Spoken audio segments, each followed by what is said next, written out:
Hello, this is Mike Lanier from the CarShowNationals.com Let's Roll podcast.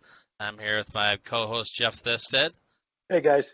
Hot Rod Power Tour. I don't know if I want to name it all. Good guys, spokesperson, and we're here with Bud Brutsman, who is from this company is BCII. And if you could tell us what that stands for, I'm not even sure myself. I probably could have researched that a little better, but no, I don't want to stress you out and all with the whole Google search thing.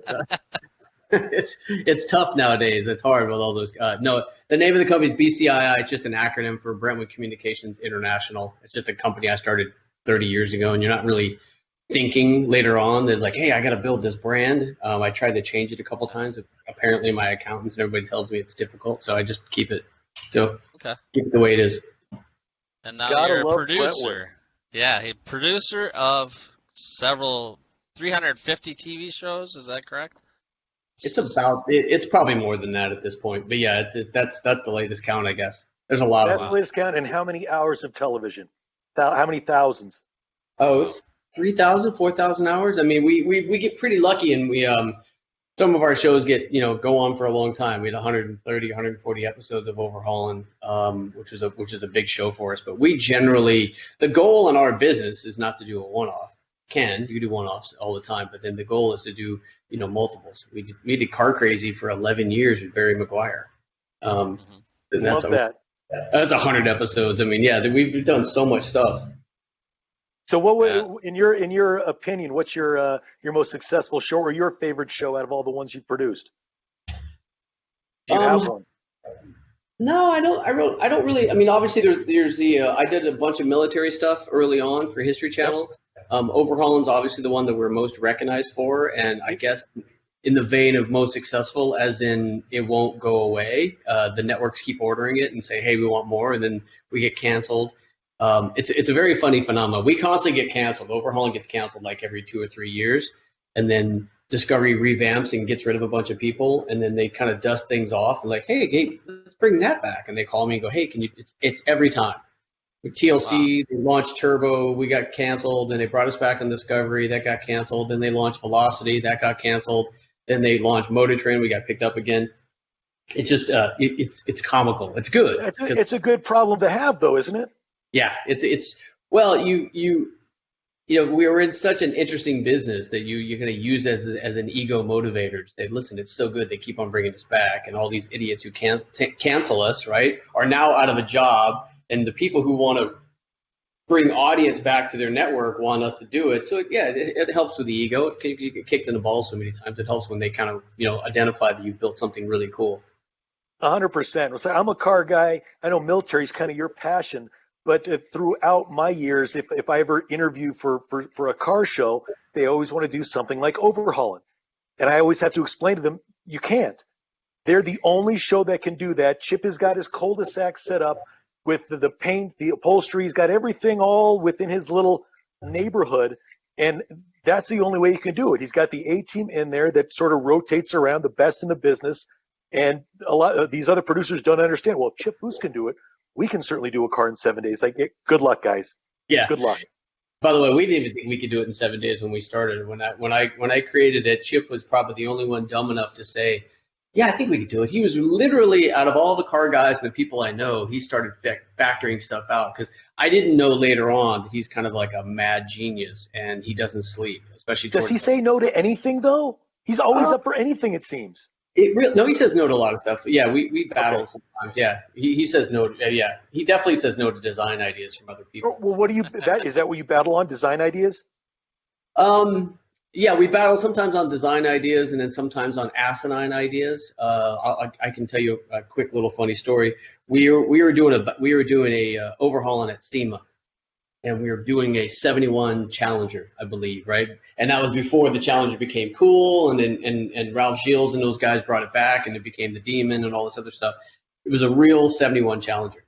I went away to have a meeting or a dinner, or I don't know, something, but I wasn't on set, and I come back 5 or 6 hours later, and then a lot of the car is stripped apart, and then there's this tape. He did a tape line, and it was about 13 inches, 14 inches apart. There's 2 tape lines on this car. And I started looking into that, and I figured out what it was, and I'm like, "You're not." And I started taking the tape off, and he got pissed at me. He's like, "What are you doing?"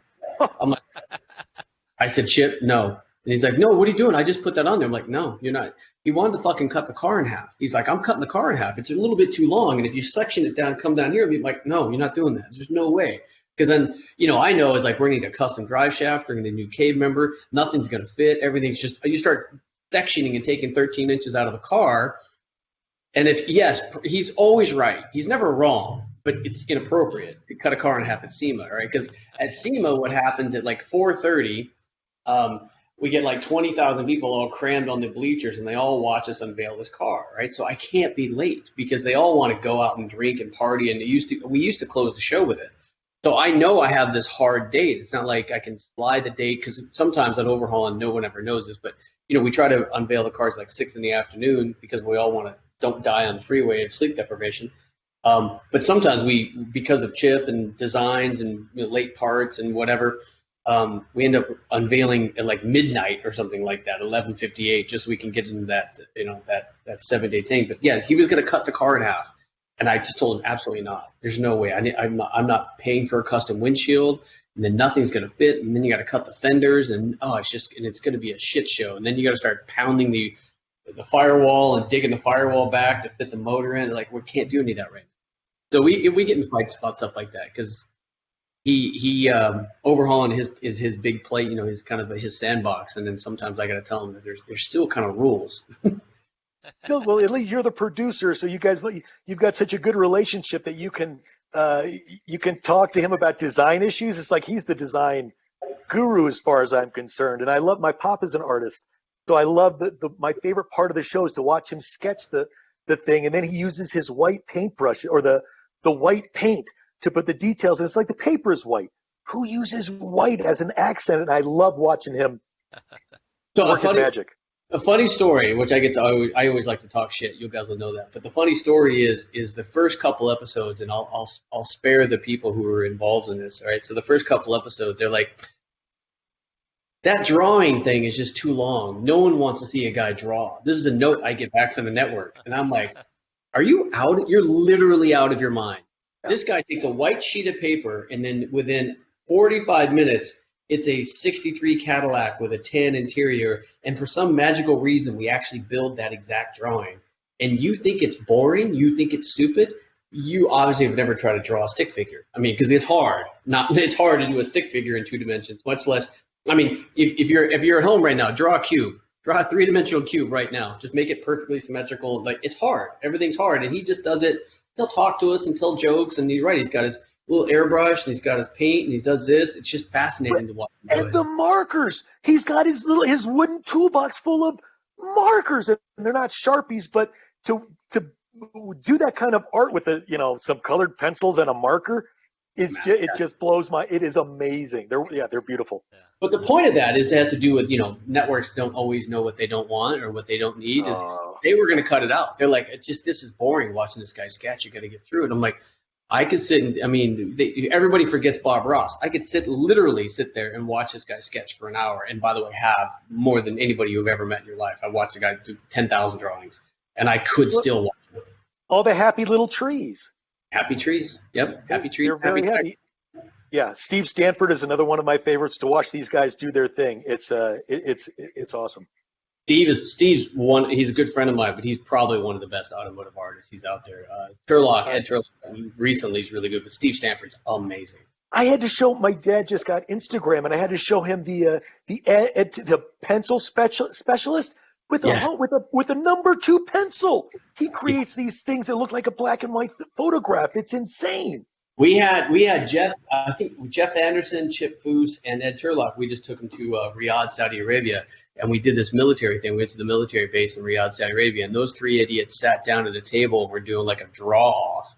And the military guys, we were literally in the middle of the sandbox protecting our freedom, and then these guys are drawing upside down and finishing each other's sketches. It was fascinating.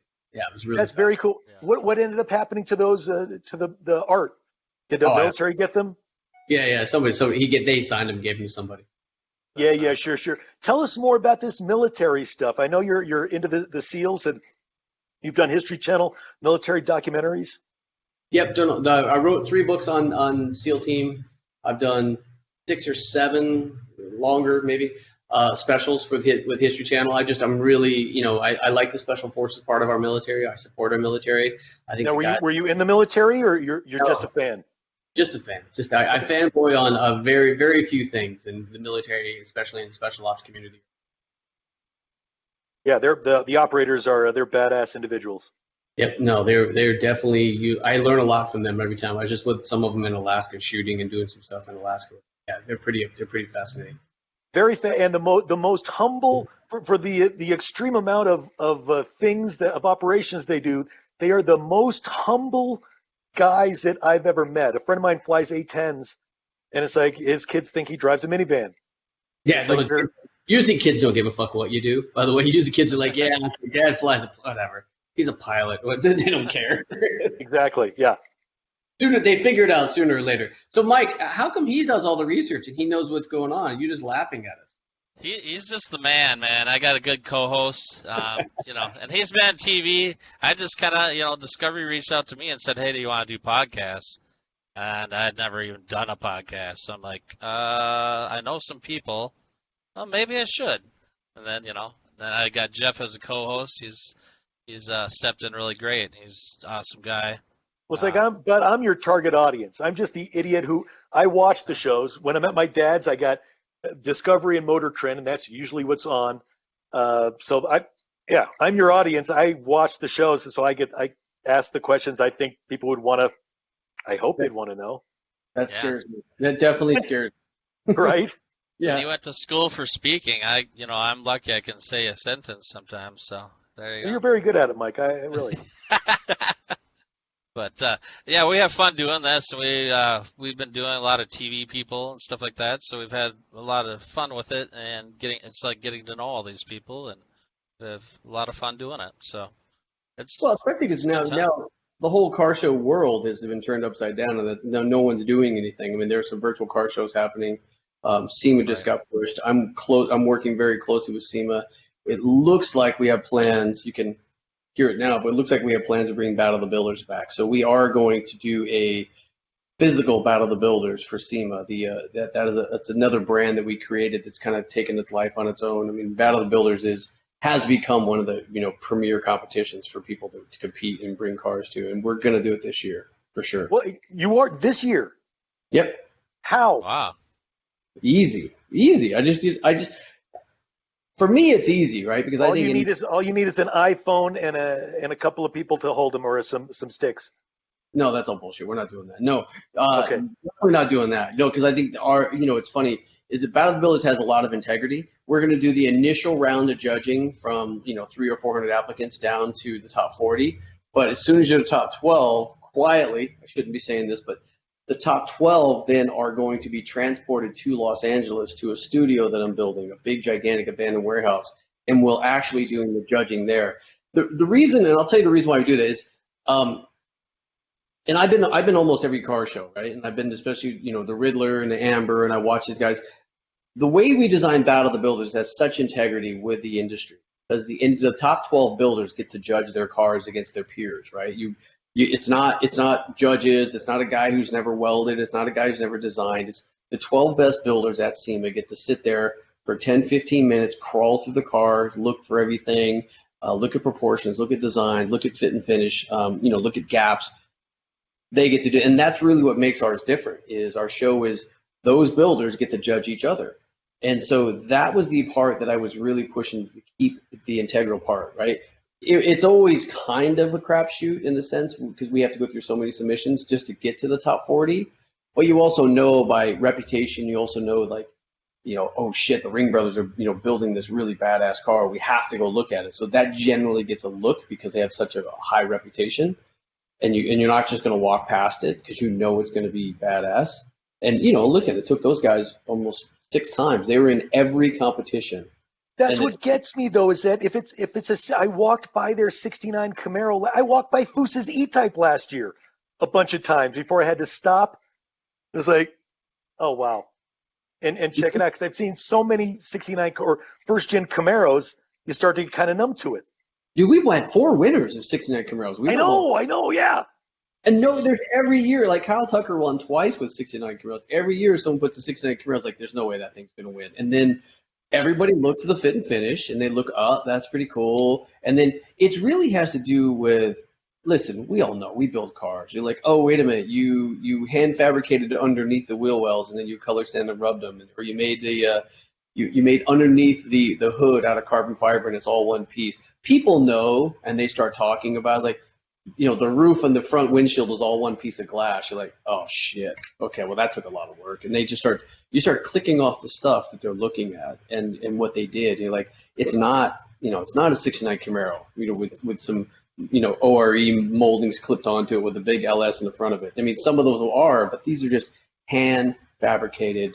If you look at like the Ring Brothers cars, those are all carbon fiber cars, full carbon fiber bodies. It's insane the amount of, and they get pissed. I know they those guys they get drunk and they start yelling at me and motherfucking me because I don't control the voting and they're mad at me because I don't control the voting.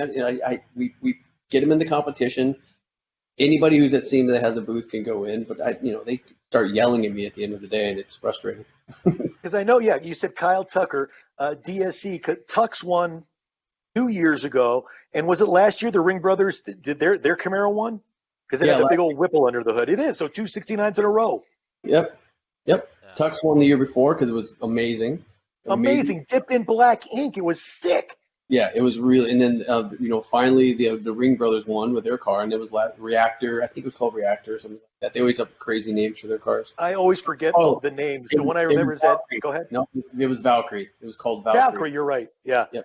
I was like they did a '66 Chevelle a few years back that was like a gray putty color, out of this world, and the seats looked like something out of Star Wars. Yeah, it had that. Yeah, that was in the first competition we did in 2014, 2013. And Mike, you got to keep track of that. You said I was right one time, so that's good. So I got a question. Did SEMA reach out to you for the virtual thing? They had talked about doing a virtual, but I don't think they're going to unless that's changed. Would that be part of the Battle of the Builder thing, or? No, SEMA's doing a virtual. SEMA's doing a SEMA. Yeah, SEMA 360, and there is a lot of things in play. I mean, my relationship with SEMA is great. I do a lot of the media, experiential marketing and media for it, and some of the larger television side. I don't do everything for them. Obviously, there's a lot of players, but I'm fortunate to have the relationship. But yeah, they're doing a SEMA 360. Okay. Battle of the Builders, what we're doing, our show goes on History Channel, and then we have a web series that goes on SEMA's web YouTube page called Road to the Battle Builders. Okay. Yeah, I was wondering if they're connecting the two together or if that's going to be. Oh yeah, all content, all media, all goes. I mean, SEMA is amazing, and the leadership of SEMA, and this is obviously a curveball that no one ever wanted. And they could have done, I'll give you an example. They could have done what the Olympics did. The Olympics is like, okay, we're canceled, and you really hear nothing from them. And that's not what's going on. They obviously still have to service the members. They still want people with feature vehicles. They still want to help people with new products. They still want to highlight new builders, and they've still been doing the Young Guns program throughout their virtual car shows and giving. I just saw Randy Weaver's a friend of mine. Weaver's Customs out of Salt Lake City, Jordan, Utah, somewhere around there. And he's one of the judges, or he's selecting some of the cars from the Young Guns. Yep, he's great. Randy's awesome. He built the cool Bronco or Blazer last year. Yeah, blue one. Yeah, I think it was a Blazer. They were supposed to be doing a Zephyr, but he did it was a 54 Chevy Vortec. That's what it is, with the twin Magnuson superchargers on it. He's so mellow. Yeah, he's pretty cool. Well, we had my buddy Luke Merle, who was on Battle of the Builders and one of the Young Guns, and he was on our show. But his season kind of came to a crashing halt when they canceled the rest of World of Wheels and all that stuff. Yeah. I love Luke. I love that green car he built for his mom. I mean, he was definitely angry. He was mad because he didn't win. He didn't win the top in the category because there was that young kid with this Brad guy had this orange truck, and all the builders seemed to like that one. But his car is great. Luke's car is amazing. Yeah, he's a good guy too. He's politically outspoken, by the way. If you follow him on Facebook, he's politically outspoken. Oh yeah, I know. Yeah, he's awesome. I know. Oh, yeah. What were you gonna say, Jeff? I just saw on Wikipedia. Are you a country music guy? Wait a minute, on Wikipedia it says I'm into country music? No, it says I just saw the D word. My ex-wife used to work at Denim and Diamonds in Santa Monica, and Denim and Diamonds I haven't heard about in years. And it says his very first project was producing country line dancing video in conjunction with Denim and Diamonds. First of all, I don't want to know your wife's name if she worked at Denim and Diamonds back in the day, because I probably know her. Exactly.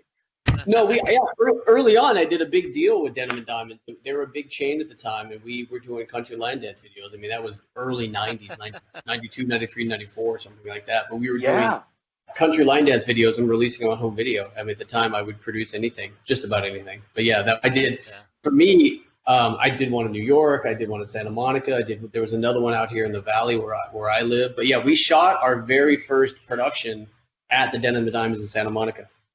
On Ocean Park. That is nuts. Yep, on Ocean Park. Exactly right. It's funny. Well, you started there, and look where you are now. Yes, I'm in North Hills. Wow. But amazing. I mean, to do 350 shows, and then another show that you've done. How many car shows have you done? I know you did rides. I know you've done other ones too, correct? Oh yeah, I know. I have done 60. I'm in the middle of doing a bunch more too. I have a really big one I'm doing on Discovery Channel right now. Yeah, they seem to, which is fine. They painted me with the car show brush whenever something comes up like that. I mean, I get pitches weekly of people who want to do car shows. 90% of the time, they're just, rip-offs or variations of other people's shows kind of amalgamate together. Occasionally, you can put the right formula together and get the right guy. But yeah, no, I'm happy to do cars. I think it's fun. It's exactly what I do, and we do a lot of live television. We do a lot of racing down in Mexico. We do a live stream and also the ESPN ABC show for the SCORE Baja 1000. So yeah, the automotive world's definitely part of my life. Right. So do you? I know you're a producer. Do you ever participate in the? You said the Baja. That's been a pipe dream of mine for decades now, and just to be able to drive in it that's huge. Do you ever participate or get to play or work? Well, there's an answer to that one. You do?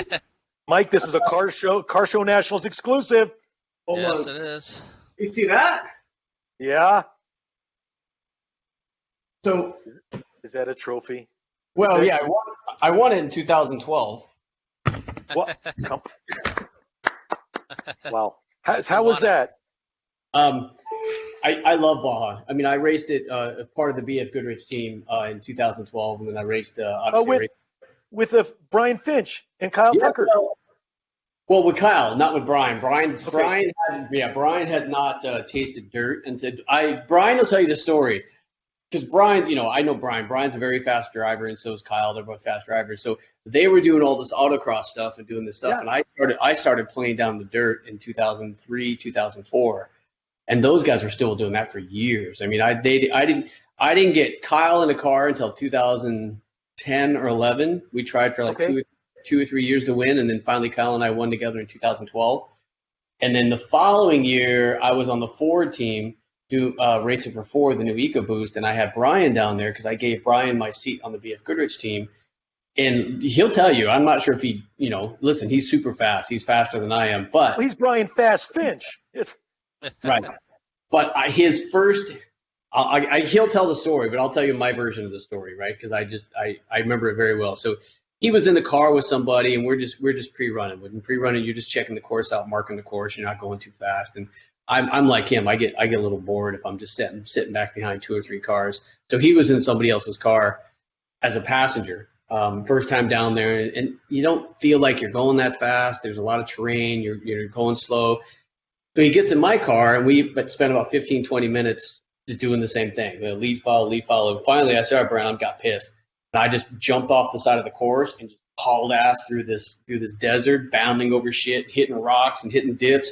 And he's like, holy shit. I'm like, yeah, this is what you do. This is what this car is capable of. You can do 80 miles an hour and just bound through shit and hit stuff. And then I got in front of everybody and we just took off. And he's like, okay, whatever that was. Because off-road racing, there's a lot of discipline that goes into road racing, especially autocross, right? And there's a lot of precision. It's not that there's not a lot of precision in off-road racing, but off-road racing to me is like mixed martial arts. It's just cage fighting of the racing world. It's down there, gnarly, badass, pucker up, scared for your life, hold on, and just, and don't die. And I raced for 13, 14 years down there. Wow. And then I stopped for a couple years to do a movie. 2015 to 16, we stopped and we produced a movie called Dust to Glory, and had so much production going on with. Wait, you did that? Yeah. That was 15 and 16. Was Jimmy Vassar in that? Jimmy Vassar was in the very first one. Is in 2003, 2004 with Dana Brown. That's Right. it. Okay. Sorry. No, it's fine. I got Dana Brown and I teamed up in 2015, and we did a movie called Dust to Glory, the number 2. Gotcha. Sorry. Yeah, it's a follow up. That's fine. And that was an amazing experience. And I stopped racing at the time, and I haven't really gone back. I haven't gone back. Yeah, 5 years now. 4 years. Yeah, 4 years. It's all Dana's fault. Um, And Dana's the guy behind the Endless Summer, the surfing epic. Yeah, I don't know if it's Dana's fault. I mean, it's funny is that after it's funny. It's super dangerous. It's an amazing sport. It costs a lot of money. I was at this weird little thing where I need to step up and go trophy truck racing with Brad Lovell or go to so I wasn't able or didn't want to do trophy truck racing. Was my next level I was going to go to. So I've just kind of backed off since then. I have got a couple. What's very funny is that last year, Andrew Hendricks, a good friend of mine, we're supposed to go run trophy trucks, and we ended up getting a big deal in Saudi Arabia. We both went to Saudi Arabia instead of racing that year in a trophy truck. But so it's still there. It's going to happen. I just got to, jump up in class and then, go race with the big boys. There you go. I thought it was very interesting. You said Baja's like an MMA, whereas autocross pretty much stays the same. You've got the powdered lines, you've got the cones, everything is the same. But Baja, if you pre-run it today, tomorrow the course can be 180 degrees different. It can change from the wind, the sand, from everything. It's like organic is not the word, but it's like a fighter. You got to adapt to it. Yeah, and I always tend to lean to things towards, you got to pay like hyper attention. I'm into combat situations where things go so fast they slow down, right? And I love that. I love driving at night, 100 miles an hour, where things are so freaky. You have all this information going through your brain, and things just kind of get slow and they metal, and you get to a rhythm. I don't mind autocross. I just just a different type of racing. Oh, 100% different. Yeah, but I thought it was very interesting. I talked to Brian a few years ago, and I think now he was either 4 or 5-time Baja 1000 champion. It's like, how many are you going for? He's like, don't tell anyone, but I want 10. It's like, that's pretty hardcore. Oh, no, listen, once those guys get a taste of the dirt, asphalt doesn't mean shit to them. And I left. What's funny is that Jeff Cummings and I started that program. We didn't really start the program, but when I started with Jeff Cummings in 2006, I think, it took us like 8 years. We lost every year. We were always constantly breaking and doing this, and then we really started, and it was a different program, and then we really started getting some of the high power, what's called brand ambassador drivers in with Brian and Casey Curry and Kyle Tucker and Roger Lovell and Brad. ACP? And ACP. We get all those guys together, and we're like, we're going to go race for real. And I don't think BF Goodrich has lost in 5 or 6 years straight. I mean, since we won in 2012, they've won every year. Pretty impressive. Yeah. So you went Almost from like the Hendricks dynasty. Baja racing to rescuing people on Mount Everest or doing a program. How did you? I suppose when you're a producer, things come to you and you're gonna figure out a way to solve a problem. Is that how that came about, or? Sometimes that particular one is an interesting one. Sometimes programs come to me and people come to me ideas. That particular one, I was reading an article about Everest, right? Because Everest in 2015 was shut down because of a major avalanche. That avalanche that killed 19 people at base camp. And then I started really, if you read Krakauer's book about Into Thin Air, about the culture of Everest. And how it is a buddy system, but there is a major problem with rescuing people at high altitude. There's also a major problem with having enough Sherpas and enough people. If you do get sick, how do they get everybody down safely, and then your team can still move forward, right? So it's it's very complicated to explain, but Right. I didn't like how the system was working, right? Because basically, if you get sick, your team has one choice, right? Your team either your entire team, 15, 16 people, abandon you and they go to the summit and they achieve their goal and they get to go have, cocktails later on, tell everybody they summited Everest and their friend died. Or they just all turn around and they say, okay, Jeff's a dumbass. He caught a cold and now he's got cerebral edema. Let's all turn around. Okay, let's all turn around and screw our whole year of training because Jeff got a cold.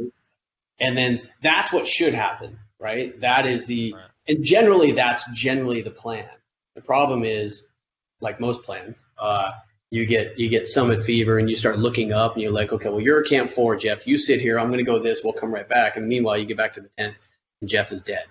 A lot of scenarios, and I'm not judging any of those people. Right. It is a harsh environment. Point is, I decided to create a rescue force, right? That has never happened on the Mount Everest before, because I didn't think that many people needed to die. And the reason why people don't do it, because it costs hundreds and hundreds of thousands of dollars, right? But if I can get a network to pay for it, I can get 2 American helicopters or 2 American helicopter pilots and 2 helicopters. You get 5 of the world's greatest Sherpas, which we got. We have a guy named Deva Mingba.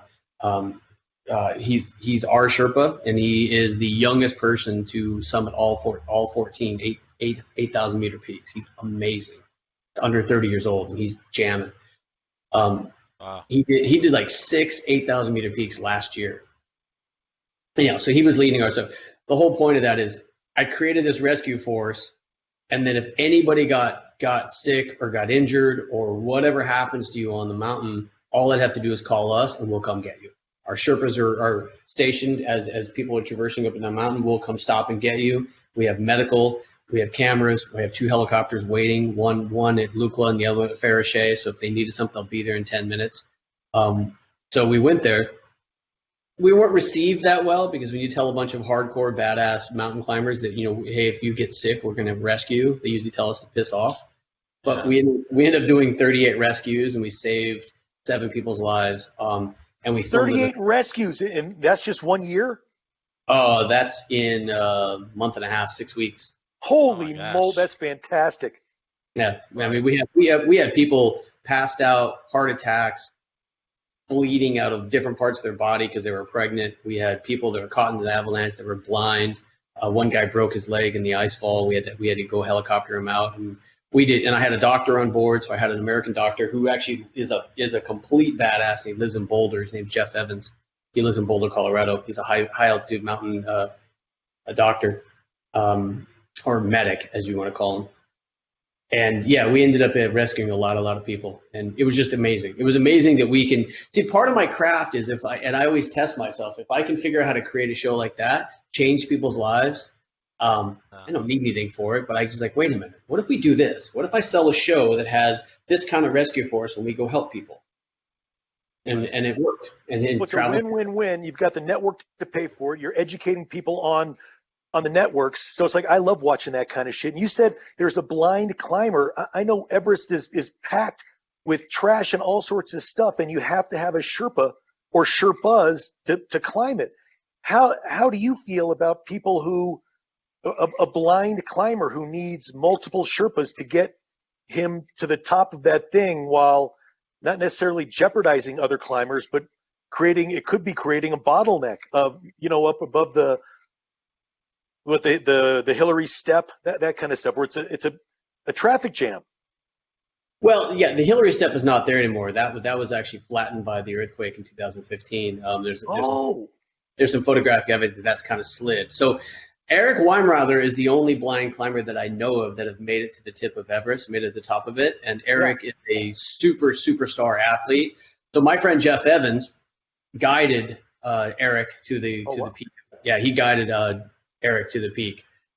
Funny story, but I'll tell you. So yeah, Eric's is amazing athlete, very, very capable, and he's inspiring to all of us. And his goal, other than possibly having a death wish, that he wants to do all this crazy stuff. He's like, I'm going to go climb Everest. Funny story. I get to say it because I didn't.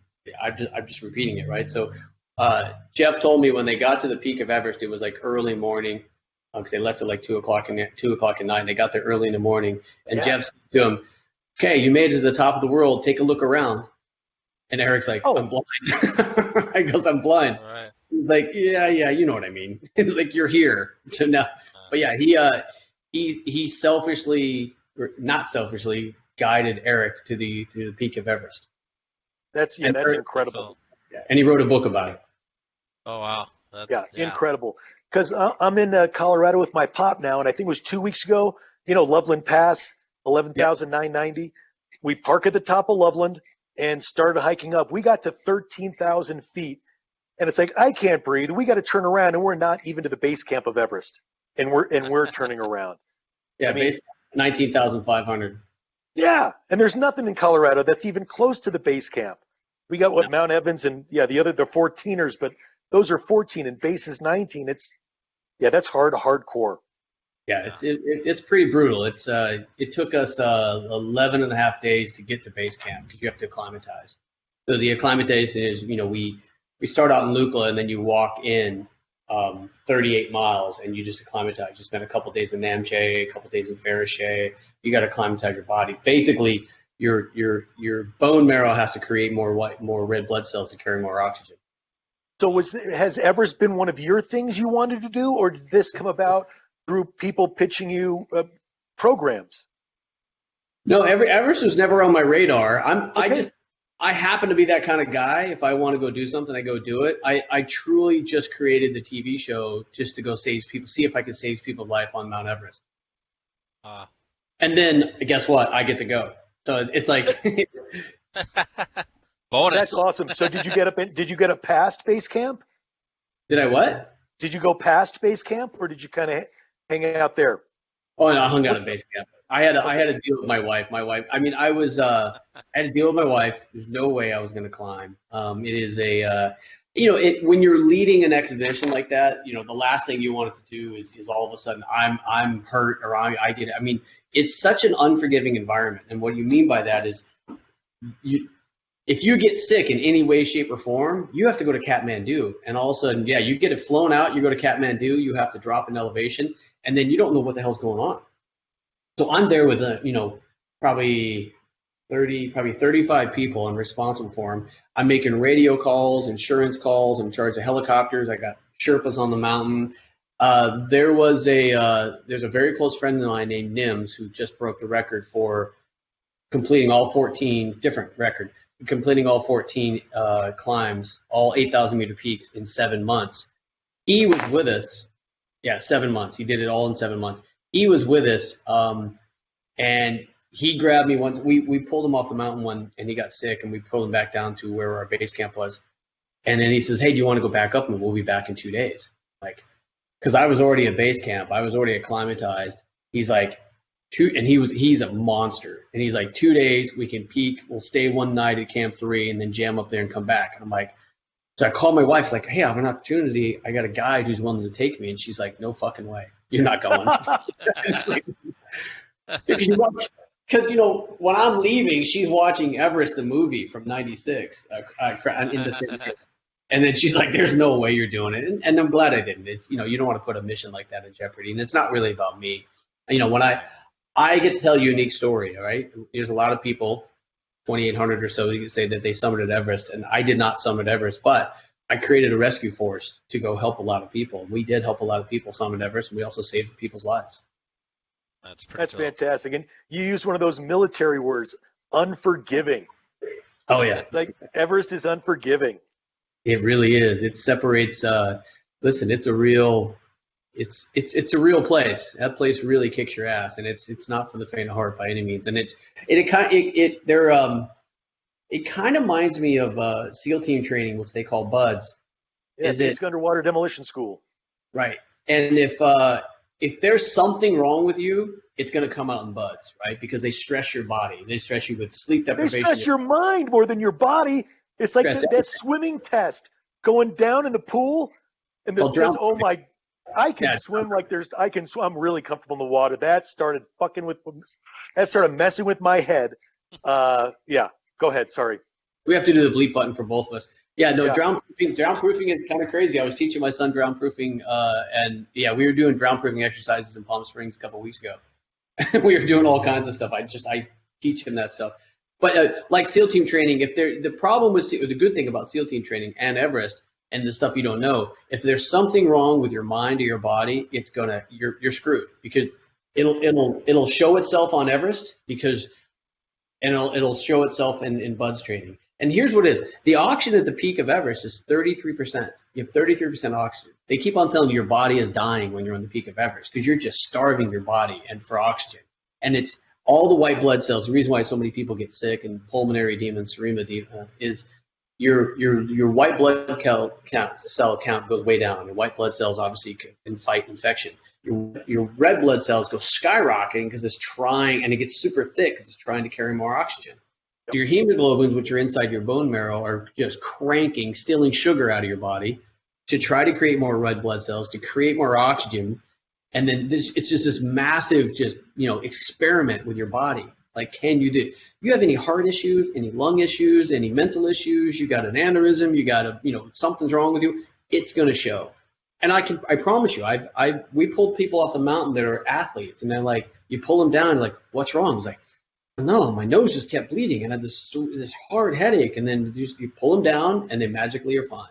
And the only time that you're ever going to see that again is if you're up at 21,000 feet again, and you start getting, start having headaches. You need to come down. So yeah, Everest is an interesting equalizer.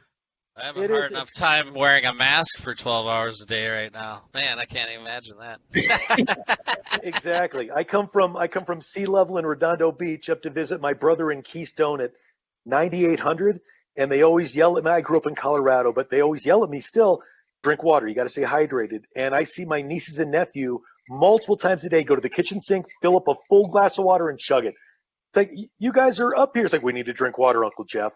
So it's like you're saying, even at this low altitude, I can't imagine it.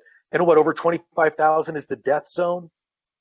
Yeah, between Camp 4, between Camp 4 and the peak is definitely in between the what's called I think it's a spurge, and over the in the saddle between Lhotse and Everest is the death zone. Okay. So that's always fascinating to me. Going back to TV, with COVID, how much production is not going because of it? Is it a lot? A lot of people want to know that. That people are asking me about production right now. Yeah, there's not much going on. I'm a different animal because I always make stuff happen. But yeah, we shut down for March, April, May, about 3.5 months. I finally got something through the LA Film Commission. We built a Center for Concerned Black Men of America down in Compton, a group right in the middle of all the Black Lives Matter protests. But we built this really cool kind of center for youth at risk. So we did one there. I'm doing a boxing gym for another show that I'm doing next week in Grand Rapids, Michigan. We're ramped up on a big 4-part series that I'm doing with Michael J. Fox, Christopher Lloyd, and Josh Gates, which I can't talk about. I can just tell you that. Cool.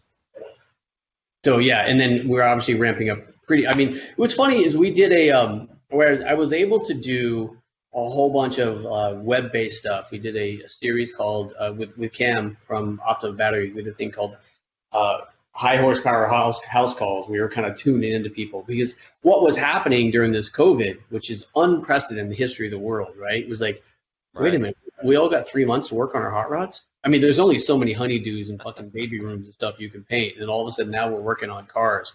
So we were checking into some of these things, and some of these guys kind of felt guilty. They're looking around like, yeah, we're cranking. It's like, good, show us what you're doing. I did another series for SEMA the same way, which is like, what people are doing. It's called Ready for Battle. And we started doing stuff, remote filming and stuff like that. But I hope remote filming. There are good and bad parts about it, but I hope it goes away. We are pretty. Everybody lost 4 or 5 months out of their life, and out of their budget. But hopefully we're back and swinging now. We had Diesel Dave on a couple weeks ago, and he said that they had to finish their season by recording on their cell phones. So that's how their season finished. It's all nutty. Trust me. It's all a little bit crazy. Right. 100%, yeah. I talked to a friend of mine from the Good Guys, and I know I just heard today that the Good Guys Del Mar show is canceled in a month, October, I think 2nd, 3rd, and 4th, which is kind of sad. But I talked to a friend of mine from Good Guys about he's done the their Hall of Fame tours, which is like the Power Tour, but a lot more intimate. And they go to these super private car collections where the owner doesn't want anybody in there or anybody to see anything. It's like, I don't need to show the owner, but can you get us access to some of these cars and take the take the cell phone and cell phone video some of these super secret car collections? I think that'd be kind of interesting, especially since nobody can get out right now. No, Right. you're right. We can get out. You have to join Jeff on the Hot Rod Power Tour next year. Listen, Not a crew. I was on a Hot Rod Power Tour a couple times. I went twice, and I know AJ went once in 2008. She was racing somebody. I think she blew her. When she got her new Firebird, she was racing, doing some crazy shit on Power Tour. But I went twice. I filmed it for me and the guys from year one. We filmed it with Christopher Titus. I was talking to Titus last night. Okay. But we filmed it. We were on Power Tour. That was a great time. I liked it. It's such a good. Those are my people. To me, that's the most wonderful time of the year. But it's tough to put. And I've had so many. I'm the idiot up on stage for the Power Tour, and I've had a lot of production companies come to me. It's tough to put those 7 days into a 1 hour program, I think. Well, I did it on rides. I mean, when we did it on rides, we just kind of followed Kevin King and let's go do some stuff. And we did some transmission swaps for people. And it's just, telling the stories. It's hard. It's the same thing as Baja. It's like, Baja is a race of 1,000 stories, and same thing with Power Tour. 7 days and, 2,000 people. There's a million stories that happen.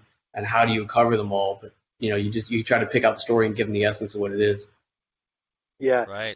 Once you said Baja again, I got that flash from, it's the first one, the Dana Brown one, where the guy on the motorcycle is riding at night 100 miles an hour with the GoPro, and all of a sudden, boom, boom, boom, and then the dust sprinkling from the light down. He crashes at 100 miles. I cracked some ribs. If you haven't seen it, Mike, I got goosebumps again. Yeah, it's a little crazy. Baja's a little nutty that way. Well, I guess we're at about getting close to an hour, so I'd like to say thank you for joining us, and you're definitely all over social media under BCII. Is that where we can find you? Yep, BCII TV. BCI Productions is on our social media and our Twitter and stuff like that. We really use it as just a promotional tool, tell you what we're doing, what's happening, what's coming up. There's a lot of really good stuff coming up, and we're constantly, because we're a media company, we're constantly posting. So yeah, you guys can catch us on Facebook and Twitter and Instagram. So the most current season of Overhaulin, all the episodes have dropped so far. Yep. Are you guys doing another? Have got to be doing another one. Not yet. I mean, we just finished our last episode with Shaquille O'Neal's 64 Impala. We just finished that, and that, to start out this complete asinine year, we were supposed to deliver this car, and I had to push the production like by 6 or 7 weeks. We were supposed to deliver, I can't remember, it was like January 28th or 29th or something like that, right? And right when Kobe died. And so Shaq does not know that he's getting this car, and I'm supposed to manipulate him to get him in LA, and I'm also supposed to be like doing this major prank where I'm arresting his best friend, and I just kind of didn't feel it was. And he was out in LA a couple times, but he was out here for the memorial and all this other shit, and like so we just kind of backed off, and I was in contact with our insider, like, when's a good time? When are we going to do it? So it was really touch and go, and then we finally, he was amazing once we got him. We finally got a date like February 18th, or literally February 18th. We finally just put a pin on. We finished the car way ahead of time, but right when Kobe died, it's like, what are we gonna do? It's like, how are we gonna get this car to him? And like, because he's, Shaq's on TNT like that night, like for an hour in center court, just crying with Charles Barkley, and everybody's bawling their eyes out about that horrible tragedy. So we let things cool off for 5 or 6 weeks, and we were able to kind of prank him and talk to him and ended up getting his car to him. But then we finalized that episode, and then 2 weeks later, COVID hit. We delivered that one, then COVID hit, so I haven't really been in contact with them. They're slowly coming back to life. Yeah. Well, you brought up the pranks, and it brought me back to it. Again, I'm the idiot who's the fan of the show. But some of the behind-the-scenes stuff, a couple years ago. Another mutual friend of ours, Artie the Party, Arturo Gill. I love Artie. Right? I love Gill. Artie Yeah. is the best. And I found it very interesting, Mike. There's an episode where Artie is this, he's the boss of this junkyard. And Artie is a little person. And his wife in the episode is AJ. So this guy gets super pissed at AJ and then sees that Artie is the boss and is about to get pissed at Artie, but he can't really. So Artie was like the perfect diffuser for that whole thing. Well, so yeah, I love everything about Overhaul is psychological, right? So Mike Cataline, who's the guy who had that 64 T-Bird, 63. Listen, you remember the name? You remember the car? That's impressive. Well, he's a sheriff, right? So my problem is I don't want to physically provoke a sheriff to beat the crap out of someone. Right? So how do I counter that? So I put a little person. I don't know how I found him. I found him through casting or something like that.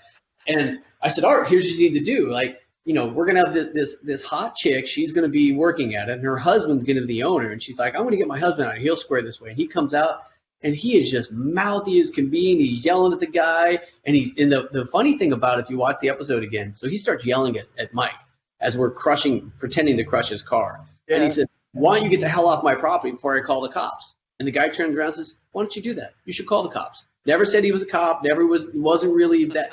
I had to counteract this complete awesome badass guy. I didn't want to confront him with a regular guy. But Art was in a bunch of our pranks. Art was bulletproof. I love that guy. He was really cool. Artie the Party. I worked with him on Rods and Wheels. So yeah, he's a good one of my good friends. Yeah, he's pretty awesome. I like Art Gill. Well, thanks so much. It's a pleasure to meet you, and thanks so much for coming on here with us. And any idea when can we see one of your new shows coming out? You said you're working on something big with Discovery. Yeah, I'll what do is I'll circle back around when we're ready to promote that one. It'll probably that's a big 4-part series that we're doing with Josh Gates. That one probably is going. I say probably because we keep on getting shifted because we're supposed to be done already. That'll probably go on the air in January, so I'll come back on and promote it, and I'll tell you some crazy stories and share some clips with you guys because it's a cool show. Yeah, are you just saying that to be nice, or are you really going to come back? No, I'm never coming back, actually. Okay, as long as you're honest. I appreciate the honesty. I'll come back. It'll be fun. Fantastic. Okay. Thanks so much, bud. All right, guys. Thanks a lot, bud. All right. Thanks, Mike. Bye, Jeff.